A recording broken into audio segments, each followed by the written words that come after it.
Attention, les médias contenus dans cette vidéo sont utilisés dans le cadre d'un usage équitable et nullement dans le but de diffuser leur contenu illégal. Attends, j'ai pas fini. Avertissement.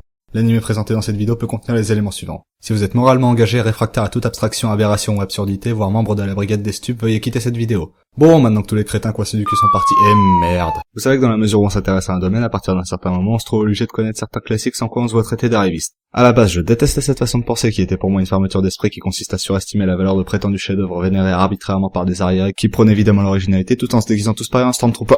Pardon.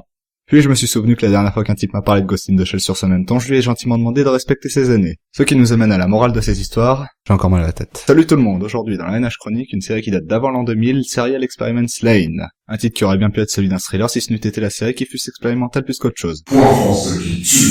L'anime débute sur un suicide. Bon ok, on se motive. L'anime débute sur un suicide parce que le suicide, c'est cool!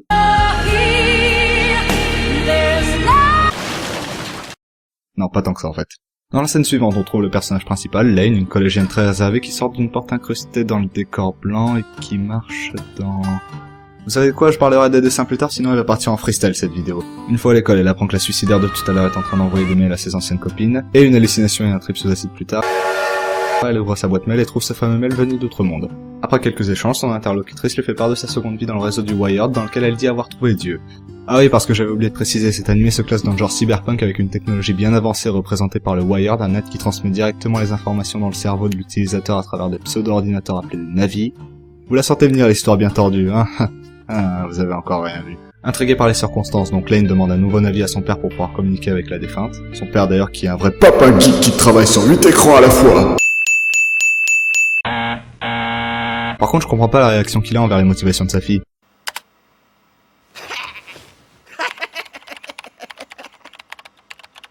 Oui, la scène s'arrête là. Bon bah je sais pas, moi j'ai essayé d'imaginer ce qui a bien pu se produire après. Qu'est-ce qu'il y a de si marrant, papa? Non rien, c'est juste que... T'as un problème avec l'ami que je veux voir, c'est ça? Non, en fait j'ai juste trouvé ça drôle que... Tu veux qu'on en parle des amis que tu rencontres? Comment tu... Au moins, toi, t'en fais bon usage du Wired. Maman serait ravie de l'apprendre, tu trouves pas? Ok, c'est bon, tu l'auras ton foutu Navi. Au fait, papa. Quoi encore? Non, je voulais juste savoir... C'est pas dur de taper au clavier d'une seule main? Le meilleur du marché, s'il te plaît. Salope! Lain obtient donc son foutu Navi et est tellement fascinée par ce moyen de communication qu'elle devient complètement accro. Bah voilà, maintenant elle peut commencer l'histoire tordue. Au niveau des personnages, on a donc Lain, dont la personnalité passe en quelques épisodes de l'asocial à l'épanoui, à la geek, à la parano, à la psychopathe, à l'autoritaire, aux légumes. Top! Ok, j'aime vraiment pas faire des clins d'œil si explicites, mais là, honnêtement, je suis obligé. Je vais déchirer ton anus et le mettre sur eBay. Sinon, on peut passer les détails sur le reste des personnages. On a papa, maman, la grande sœur, les amis dont une qui importe vraiment, Dieu, les gosses, le DJ, les agents spéciaux, la suicidée. Attends, qui ça? Attends, mais on dirait juste un vieux père. Bref, pour l'animation, je sais que certains auront aucun scrupule à dire que c'est moche. Non mais attends, comment ça c'est moche? C'est dégueu. Non mais c'est pas moche, attends, t'as rien vu encore. Même ma grand-mère qui a Parkinson dessine mieux que ça. Alors là, permets-moi d'en douter sérieusement. J'ai arrêté de regarder cette pourriture au bout du 3e épisode, c'était merdique, putain. Voilà, ça c'est fait. Je vous rappelle quand même que l'anime est sorti en 1998 et comparé à la moyenne de ce qui sortait à l'époque, c'est quand même vraiment beau. C'est peut-être pas très fluide et encore les dessinateurs ont eu la main lourde sur certaines scènes. Après on repassera sur l'intérêt de faire des câbles électriques aussi fluides ou bien... non, fais pas de blague.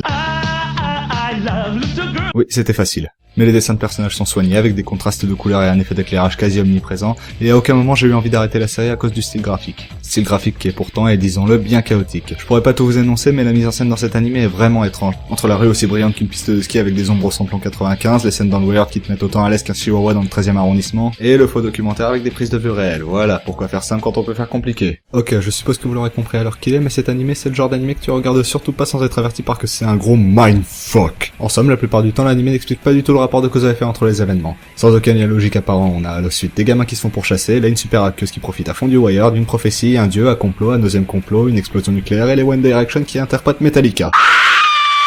Au début c'est juste troublant, à la longue ça peut devenir franchement ennuyeux. Ah oui, sinon il y a un mec qui se suicide et la sœurette qui pète les plombs. Mais bon, vu que visiblement ce sont des faits qui ont une dose d'importance dans l'anime équivalente à celle de Rickon Stark dans Game of Thrones. Après, à un moment il y a aussi la chambre de Lain qui explose, mais... Merde. Papa, j'ai besoin d'un nouveau Navi. Et il faut aussi reconstruire ma chambre avant le prochain épisode. Non, cette fois ça suffit, tu. Au fait, elle est sympa, Cathy XXX? Oh oui, toujours aussi chaude. C'est dans la boîte. Salope! Et tout ça ponctué par les visions de Lain sur lesquelles je ne ressens vraiment pas le besoin de faire de vannes. Non, je déconne. Tu connais l'histoire de Paf Zombie? Le train arrive, Lain crie pour le sauver et paf zombie! Tiens, salut papa, ça plane? Lain, c'est une poupée, putain, arrête de lui parler, t'as rendez-vous chez le psy, je te rappelle, descends tout de suite. Oh, puis merde. Et pendant ce temps, chez Geneon Universal. Pour le générique, celui d'ouverture est calme, beau et bien produit, rien à redire dessus. D'ailleurs, c'est rare de trouver des openings d'anime en anglais et pas en English. En revanche, j'aimerais bien trouver l'énergumène qui a eu l'idée de mettre ça avant le générique. Present day. Present time.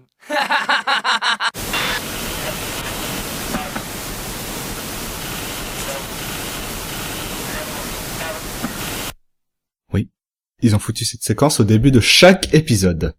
Essayez de me faire croire qu'ils ont pas craqué leur slip maintenant. Le générique de fin, c'est encore un de ces génériques en plan fixe que tu passes pour voir l'épisode suivant. Et pour le reste de la bande son, et ça c'est pas une vanne ni rien, j'ai jamais été aussi surpris de savoir que la bande originale comptait 14 morceaux. Parce que c'est tout de même fort d'atteindre ce niveau de discrétion. Et c'est pas forcément une mauvaise chose, puisqu'en contrepartie, ce sont les effets sonores qui sont très bien travaillés, ce qui crée une impression d'immersion vraiment frappante qu'on retrouve très peu dans les animés récents. Il y a toutefois des exceptions, notamment les scènes d'immersion dans le Wired, et là les musiques vous les entendez bien puisque les réalisateurs ont visiblement choisi comme sentiment évoqué un truc entre la nausée et l'épilepsie. Et vous étonnez pas si je compte ça aussi comme un point positif. En parlant de réalisateur, le directeur de Line, le regretté Ryutaro Nakamura, compte parmi ses autres œuvres l'Odyssée de Kino ou Ghost Town, qui sont aussi, soit dit en passant, de très bonnes séries bien écrites et magnifiquement réalisées que j'aurais espéré avoir vues. Petite parenthèse historique, je vous cite quelques titres d'animés qui ont été remarqués en 98 la même année que Line. Trigun, Perfect Blue, Cardcaptor Sakura, Initial D et Cowboy Bebop. Alors maintenant, est-ce que vous voyez les bollocks qu'a eu ce mec d'imposer un truc pareil de le faire élever au rang de classique? Ouais, un classique bien dans son genre, mais un classique quand même. Sinon, les doublages, j'ai seulement écouté la VO et ils sont ce qu'ils sont, l'anime a quand même un peu vieilli et le jeu de l'actrice qui joue Line manque un peu de conviction. Les jeux des autres acteurs n'ont rien d'épatant, mais franchement, les voix des gamins sont mauvaises. Mauvaise comment vous dites? Ouais, comme ça à peu près. Alors après il y a la voix du Navi, mais...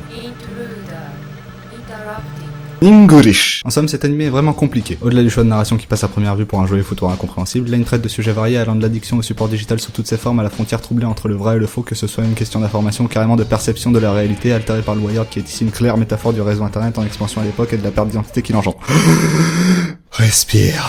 Je sais que comme ça j'ai l'air un peu plus pompeux, mais en principe j'aime pas ce genre de création et honnêtement si j'en avais pas entendu autant d'opinions favorables, j'aurais jamais essayé. Après c'est une question de goût, moi perso si j'avais voulu faire une campagne de prévention contre l'addiction au PC, j'aurais fait un truc du genre. Alors dis c'est bien, mais n'en abuse surtout pas. Il ne t'apportera que du superflu et fermera ton esprit qui se focalisera sur cette petite boîte. Quand gaspillage de temps et d'argent, ça là, il fera de toi une larve, tu te replieras sur ta propre personne et vivras dans la solitude jusqu'à devenir motherfucking Signez la pétition sur www.quiacompris-la-moindre-chose-à-cette-scène.org. Non, démerdez-vous en fait. Ou bien regardez l'anime, lui au moins il a la décence d'être créatif et pour ça je lui donne la note de 14 sur 20. Une bonne note sans plus parce que le mindfuck c'est bien mais à moindre dose et le fait que l'anime ne convient clairement pas au goût de tout le monde. Steve, même le générique se fout de votre gueule.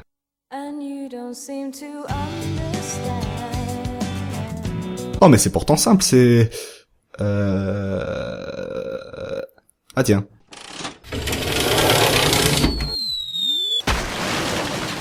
Voilà, c'était ma chronique sur Serial Experiments Line. Si vous avez aimé, pouce vert sur la vidéo, lâchez un commentaire. Si vous avez des suggestions, n'hésitez pas non plus. Et pour pas manquer les nouvelles chroniques, abonnez-vous. Les anciennes sont déjà sur ma chaîne, donc si vous êtes nouveau, allez jeter un coup d'œil. Et si vous voulez être encore plus cool, vous pouvez mettre un j'aime sur ma page Facebook. Et sinon, jusqu'à la prochaine, portez-vous bien. Non putain, on l'a déjà fait celle-là.